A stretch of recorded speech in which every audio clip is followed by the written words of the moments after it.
Исәнмесез, мөхтәрәм тыңлаучылар, бүген 2025 елның 10 ноябрь дүшәмбе көне, Әнкарада 14 сәгать. Сез турыдан-туры эфирда Төркия авазы радиосының татар телендәге тапшыруларын тыңлыйсыз.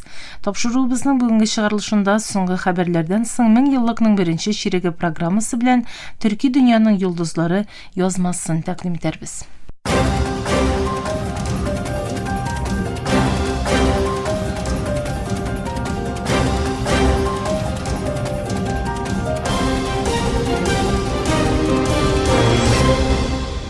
Соңгы хәбәрләр.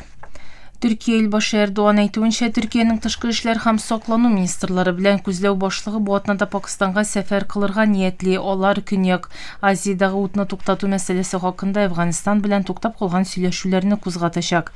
Бакыдан кайткан вакытта Пакистан премьер-министры Шахбаз Шәриф белән үткәргән сөйләшү белән бәйле буларак, якшәмбе көнне ясалган рәсми белдерүгә күрә, Эрдоğan өч яклы сәфәр максатының кыска вакытта Исламабад белән Кабул җитәкчелекләре арасында даими утны туктату һәм тынычлык урнаштыруны катгыйлаштыру булуын әйтте. Шимбә көнне Бакыда узган очрашуда Эрдоğan Төркиянең Пакистанда булган террор һөҗүмнәрен һәм Пакистан белән Әфганистан арасындагы киеренкелекне якыннан күзәтүен белдерде һәм Төркия химаясында узган сөйләшүләрнең ике ил арасында даими тотрыклылык өчен нәтиҗәле булуына өметләнүен ачыклады. Төркия тышкы эшләр министрлыгы белдергәнчә, тышкы эшләр министры Хакан Фидан дүшәмбе көнне АКШка сәфәр ясый. Анадолу агентлыгы мәгълүматларына күрә, министр Фидан ике яклы һәм төбәк мәсьәләләрне кузгатыр өчен очрашулар үткәрәчәк. Фидан соңгы тапкыр АКШка сентябрь аенда барды. Анда ул Төркия илбашы Эрдоğan белән бергә 80-нче БМО гомум шурасы утырышында катнашкан иде. Мартта ул Вашингтонга ясаган 2 көнлек сәфәрендә югары дәрәҗәле бер төркем очрашулар үткәрде һәм АКШ рәсми затлары белән мөһим ике яклы һәм төбәк мәсьәләләрен сөйләште. Бу очрашулар Сүриядәге сәяси һәм гуманитар хәл белән конфликтлар барган илдә Төркиянең тотрыклылык урнаштыру роле белән бәйле дәвам иткән бәхәсләргә туры килде. Хакан Фидан камалыш астындагы Газиядә даими утны туктату ихтыяҗын да кертеп, шактый ике яклы һәм төбәк мәсьәләләрен сөйләшер өчен Америкалы вазифадашы Марко Рубио белән күрешкән иде. Төркиядән 200-дән артык оешма белән 48 башка илдән оешмалар Диянәт вакыфы тарафыннан оештырылган Халыкара Гази гуманитар ярдәм саммитында катнашачак. Бу чара Газиның гуманитар кризисын көн тәртибенә китерү һәм глобаль бердәмлекне ныгыту максатын күздә тота. Җыелыш 11-12 ноябрь көннәрендә Истанбулда Газиның киләчәге исеме астында үткәреләчәк. Чарада иҗтимагый оешмалар, кеше хокукларын саклаучылар, галимнәр һәм матбугат вәкилләре булу белән бергә 400-дән артык кеше катнашыр дип көтелә. Җыелышта 2 ел дәвам иткән Газиядәге гуманитар кризис каралачак. Инфраструктура, сәламәтлек саклау, мәгариф һәм торак мәсьәләләренә кагылышлы миллионлаган кешенең ашыгыч ихтыяҗларына игътибар юнәлтеләчәк. Шулай ук утны туктату тәэмин ителгәннән соң даими ярдәм һәм торгызу эшләренә яклау күрсәтү максат итеп куела. 2 көн дәвам итәчәк саммит кысаларында Газиягә киң кырлы һәм системалы рәвештә гуманитар ярдәм ирештерү төрле яклап каралачак. Бу кысада 5 секция эшләячәк. Җыелыш азагында йомгаклау белдергесе кабул ителәчәк.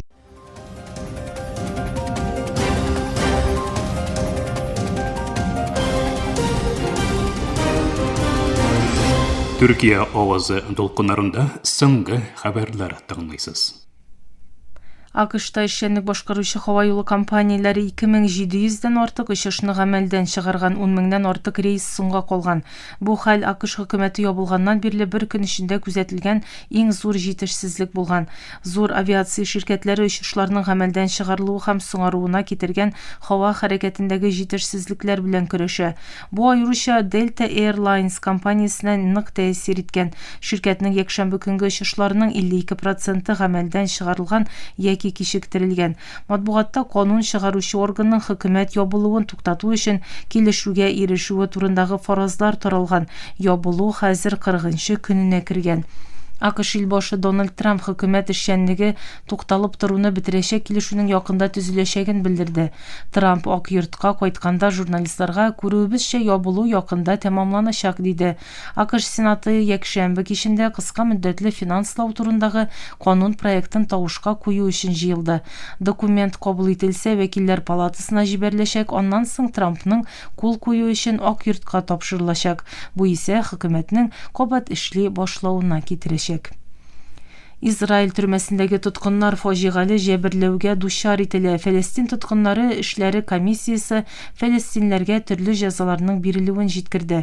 Фәлестин тоткыннары эшләре комиссиясына күрә, яу астындагы Ярданның көнбатыш үзәнлегенең Рамаллах янындагы Офер хәрби төрмәсенә бәйле Гилад кампусында тотылучы тоткыннарның фәлакәт дип сүрәтләнүче шартларда яши. Комиссия якшәмбе көне төбәккә барган бер адвокатның 100дән алып 120гә кадәр тоткынның 12 бүлмәгә кертелүен һәм кырыс, кешелексез шартларда яшәвен әйтүен белдерде. Комиссия төрмә җитәкчелеге тоткыннарны шулай ук кечкенә бүлмәдә тота, кыйный һәм хәтта электр шокы кебек җәзалар бирә диде. Адвокат кампуста кайбер тоткыннарның наручникта булуын, күзләренең каплануын, башларын аска каратып алып барылуын җиткереп, аларның кием һәм гигиена әйберләре мәсьәләсендә кыенлык күрүен ачыклады. Күлмәк һәм эчке киемнәрен атнада бер тапкыр гына алмаштыралар, шалбарлары исә ертылгач кына яңартыла. Күп кеше бер шалбарны айлар буе кия, диде ул. Адвокат сүзләренә караганда, тоткыннар салкын су белән юына, шампунь урынына савыт-саба юа торган гельне куллана. Юыну өчен исә иң күбе 20 минут бирелә. Тоткыннар төшке ашта икмәк һәм йогурт ашый. Атнада бер тапкыр туна балыгы һәм сосиска бирелә. Кайберләре бүлмәдә урын булмаганлыктан идәндә йокларга мәҗбүр. Кыш айларында шартлар тагын да кырыслаша, юрганнар җитми, тимер тәрәзәләр ябылмый. Израиль җитәкчелеге адвокатның сүзләре белән бәйле белдерү ясамады. Хәзерге вакытта Израиль төрмәләрендә хатын-кызлар һәм балаларны да кертеп 10 меңнән артык фәлестинле бар. Аларны җәберлиләр, ач тоталар һәм медицина ярдәмен күрсәтмиләр.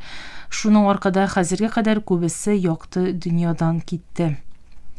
Кытай белгечләре космик коралларга төгәллек һәм көч бирә торган иярчен системасын эшләп чыгарды. Кытай прототипы киләчәктәге галәм кисәкчекләр нуры кораллары өчен 2,6 мегаватт импульслы көчне төгәл вакыт белән бирә. Кытай потенциал иярчен нигезле кисәкчекләр нуры коралы өчен космик энергия системасы прототипын төзеде дип белдерде South China Morning Post газеты шимбә көнне. Кисәкчекләр нурлары идеясы гади, югары энергияле кисәкчекләрне дошман иярченгә яисә ракетага җибәреп, аңа кинетик һәм җылылык энергиясе белән зыян китерү. Ләкин моңа ике төп нәрсә комачаулый: көч һәм төгәллек. Кисәкчекләр нуры коралының эшләве өчен зур күләмдә энергия һәм төгәл вакыт кирәк. Иярчен нигезле тизләткеч зарядланган кисәкчекләрне төгәл вакытта хәрәкәткә китерү өчен электромагнит кырларын төгәл контрольдә тотырга тиеш. Бу зур кыенлык тудыра, югары көч һәм югары төгәллек еш кына туры килми. Көчле системалар әкрен эшли, сизгер системалар гомумән кирәкле энергияны тәэмин итә алмый. Ләкин Кытай белгечләре бу проблеманы чишүләрен әйтә. DFH Satellite Co şirketinden Su Zhenhua лидерлыгындагы эшчәнлек җир өслегендә үткәрелгән тестларда синхронлаштыруның 0,63 микросекунда төгәллеген саклап калуын 2,6 мегаватт импульс көче бирә торган космик энергия системасы прототипын күрсәтте. Гадәти системалар 1 мегаваттан кимрәк көч белән тәэмин итә һәм заманча космик кушымталар өчен кирәкле төгәллеккә ия түгел. Мөхтәрәм тыңлаучылар, сез Төркия Авазы радиосында соңгы хәбәрләр тыңладыгыз.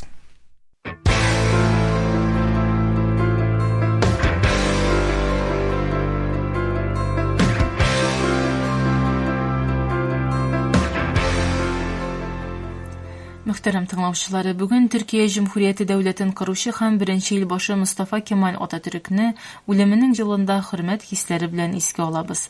Чанаккале сугышында күрсәткән уңышы белән игътибарны җәлеп иткән Мустафа Кемаль беренче бөтендөнья сугышы нәтиҗәсендә Госман императорлыгының җиңелгән булып саналуы һәм ил җирләренең яулап алына башлауы белән төрек милләтенә юлбашчы булып азатлык көрәшен алып барды. Бу сугышның уңышка ирешүе белән Лозаннада төзелгән тынычлык килешүе нәтиҗәсендә Төркия Җумһурияте төзелде һәм Мустафа Кемаль беренче ил башы булды. Соңыннан Ататürk фамилиясын алган лидер чынга ашырган инкыйлаплары белән заманча җәмгыятьнең барлыкка килүенә зур өлеш кертте. Аны үлеменең еллыгында тагын бер тапкыр хөрмәт белән искә алабыз.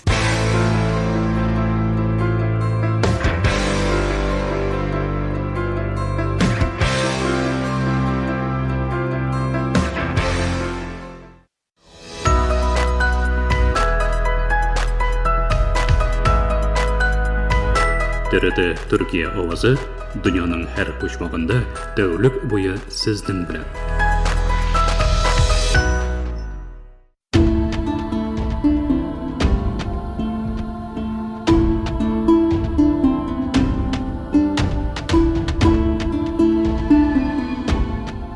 Мен еллыкның беренче ширеге.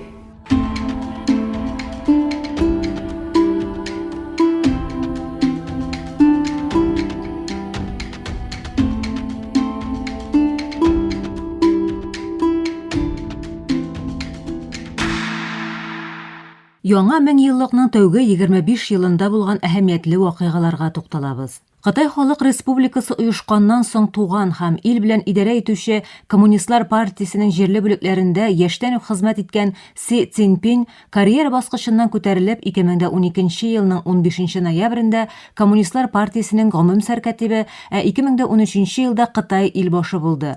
Си Цзиньпин беренче көннән үк илгәрләре Дэн Сяопин һәм Ху Цинтао үзеннән барып, илнең икътисади үсешен үз сәясәтенең үзәгенә куйды.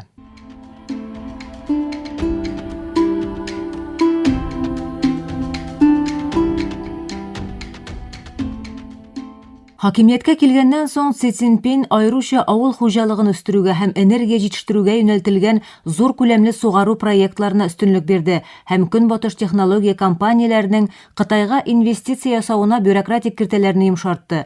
Ул шулай ук Кытай компанияләрен аеруча сирәк җир элементлары җитештерүдә, ясалма интеллект тикшерүләрендә, электр машиналарында һәм югары технологияле продуктлар экспортында хуплау позициясен алды.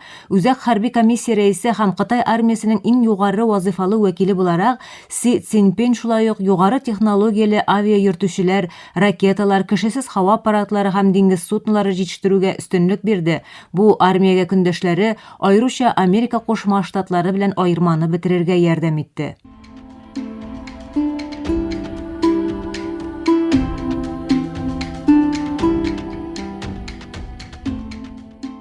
Кытай Халык Республикасының Русия һәм Төньяк Корея кебек традицион берлектәшләре белән һәр вакыт җылы мөнәсәбәтләр саклаган һәм Украина сугышында Мәскәү идарәсен тулысынча яклаган Си Цзиньпин Дональд Трампның ике ил башы вазифасы чорында да үз иленә һөҗүменә җавап итеп, сабыр дипломатик сөйләшүләр процессы белән игътибарны җәлеп итте.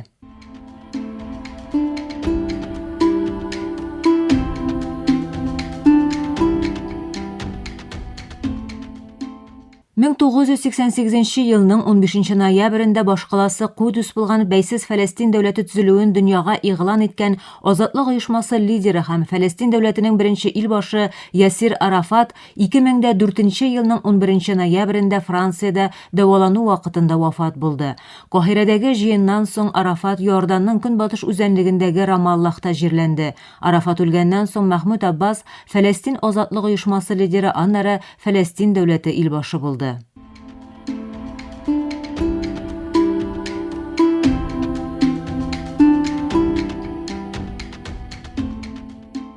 2015 елның 13 ноябрендә Франция башкаласы Париж берничә террор һөҗүменнән тетрәнде. Диаш террорчы оешмасы Парижның төрле урыннарында бер үк вакытта башкарылган шартлаулар һәм атышлар өчен җаваплылыкны үз өстенә алды. Аларда 8 һөҗүмчене дә кертеп, 130 кеше һәлак булды, йөзләгән кеше яраланды. Франция һәм Германия футбол җыелма командалары арасындагы дуслык матчы вакытында булган һөҗүмнәр стадионда һәм шәһәрдә киң паника тудырды. Һөҗүмнәрдән соң Франция полициясе йөзләгән кешене террор оешмасы белән бәйләнештә булуда гаепләп кулга алды.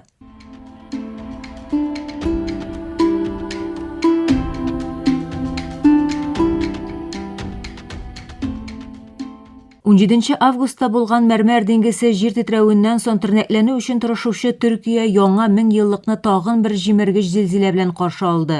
1999 елның 12 ноябрендә Дүзҗә һәм Кайнашлыда 7,2 магнитудалы җир тетрәү 15 меңнән артык бинаны җимерде. 845 кешенең гомере өзелде, якынча 5000 кеше яраланды.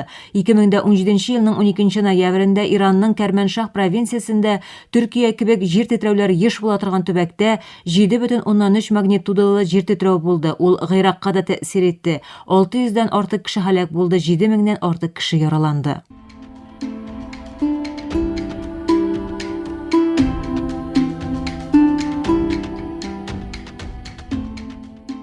2000 елның 11 ноябрендә Авропа соңгы елларда кичергән иң зур афәтләрнең берсе Австрия Альпларындагы Капрун чаңгы курортына илтүче туннельдә булды.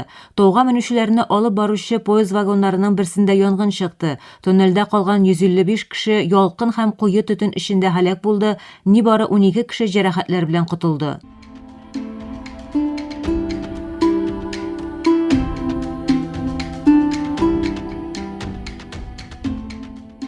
Исламның башлангыч елларын сурәтләгән чакыру һәм Ливия каршылык символы булган Өмәр Мухтарның тормышын чагылдырган Шүл арысланы Өмәр Мухтар фильмнары белән халыкара дан казанган Сүрия Америка режиссеры Мустафа Аккад 2005 елның 11 ноябрендә 75 яшендә Иорданиядә вафат булды. Үлеменә 2 көн кала Аккад Әл-Каида террорчы оешмасы Аммандагы 3 кунакханәгә ясаган интихарчы шартлауларда җитди яралана.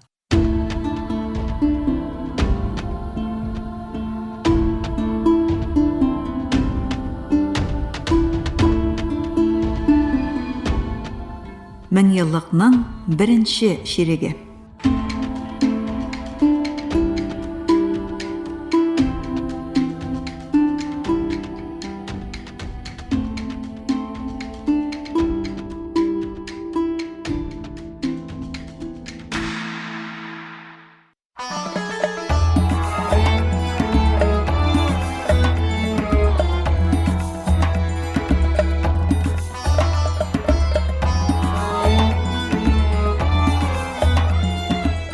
Төрки дөньяның йолдызлары.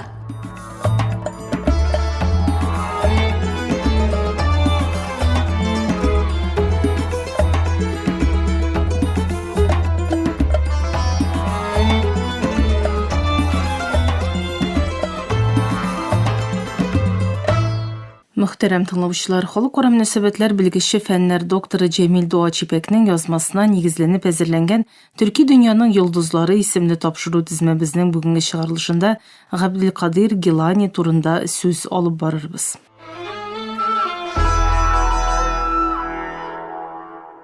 Габделкадир Гилани 11 гасыр азагында Көньяк Азербайҗан җирләрендә туа. Бүгенге көндә Анадолуда гына түгел, Урта Азиядан алып Африкага кадәр сузылучы киң географиядә беленә ул. Габделкадир Гилани төрек милләте күңелен яулаган зат. 1070 еллар ахырында Хәзәр диңгезенең көньяк көнбатышындагы Гилан җирләрендә туган Габделкадир Гилани кечкенәдән үк гыйлемгә тартылган. Ул вакытларда төбәк сельҗуклы төрекләре контролендә була һәм Гилани яшь чакта ук төрек ислам дөньясы мәдәнияте белән таныша. 18 яшенә җиткәч Багдадка юл тота ул. Багдад ул чакта гыйлем үзәге була. Гыйлем сельҗуклы төрек султаннары химаясында үсә. Габделкадир Гилани биредә хадисләр, ислам кануннары, әдәбиятны өйрәнә. Гилани кыска вакытта дәрес түгәрәкләре һәм вәгазьләре белән Багдадта зур дан казана. Тышта биргән вәгазен тыңларга дип Багдадка 70 мең кеше килгән. Хәтта иң арттагылар да аның көчле тавышын ишеткән. Гилани тирән дини белеме һәм сүз осталыгы белән кешеләрнең күңелләренә үтеп кергән. Аларга Коръән һәм Сөннәт юлыннан барырга өйрәткән. Исән вакытында аның турында күп риваятләр йөргән, вафат булганнан соң да рухи тәэсиренең дәвам итүенә ышанганнар. Гилани вәгазьләрендә һәркем аңлый торган тел кулланган, кешеләрне елаткан, күңелләрен тетрәндергән, тыңлаучыларын ахирет көне белән куркыткан, шулай ук Аллаһ Тәгаләнең рәхмәтеннән өмет үзмәскә чакырган. Аның самими һәм ихлас булуы шактый күңелгә үтеп керүендә зур роль уйнаган. Шулай итеп Гилани вафатыннан соң аның исеме белән бәйле рәвештә барлыкка килгән Кадири мәктәбе кыска вакытта бөтен ислам дөньясына таралган. Габделкадир Гилани гомере буе төрле мәдәният һәм телләр белән бәйләнештә булган. Ул гарәп һәм фарсы телләрендә әсәрләр яза. Күңелендә төрки теленең аермалы урын алуын әйтәләр. Кайбер чыганакларга күрә Гилани төрки телдә бәетләр һәм шигырьләр сөйләгән. Ул чорда Сәлҗуклы сарае һәм гыйлемдә фарсы теле өстенлек итсә дә, Гилани төрки сүзләр кулланудан тайпылмаган. Әсәрләрендә очраган төрки сүзләр аның төрки мәдәнияткә никадәр бәйле булуын күрсәтеп тора. Төрекләр гасырлар буе Габделкадир Гиланины үз иткән, аны үз балаларыннан берсе итеп күргән. Моның иң зур исбаты төрки халык әдәбиятында Гиланига булган тирән сөю эзләре. Юнус Эмрәгә багышланган бер шигырьдә түбәндәге юллар урын ала. Сәяхәтче булып дөнья буйлап йөрсәң, Габделкадир кебек ир-ат табылмас. Төркиядә күп гаилә балаларына Габделкадир исемен куя. Анадолда Габделкадир Гиланиның урыны башка, ул риваятләре, сүзләре һәм иң мөһиме калдырган васыятләре белән нәселләр буе төрекләрнең күңелен яулый.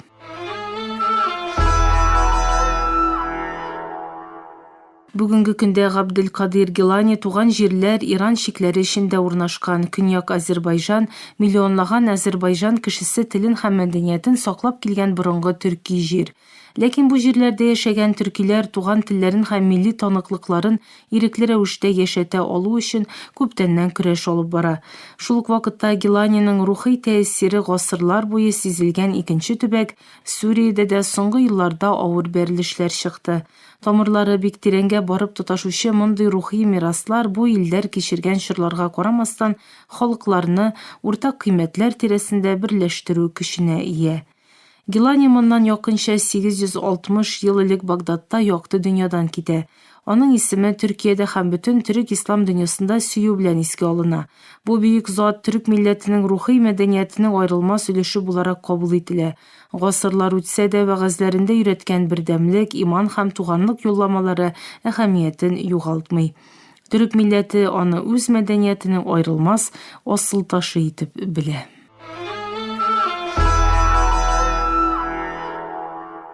Мөхтәрәм тыңлаучылар, халыкара мөнәсәбәтләр белгече фәннәр докторы Җәмил Дуач Ипәкнең язмасына нигезләнеп әзерләнгән тапшыру тезмәбезнең киләсе чыгарылышында күрешкәнгә кадәр исән имин булыгыз.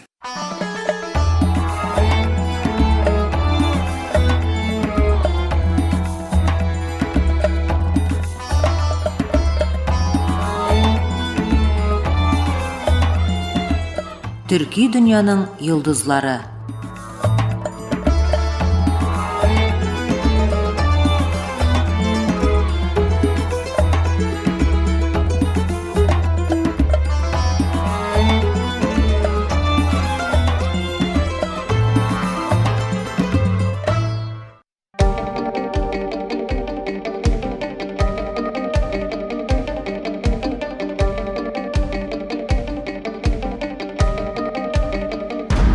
Төркия Авазы радиосы һәр вакыттагыча яныгызда.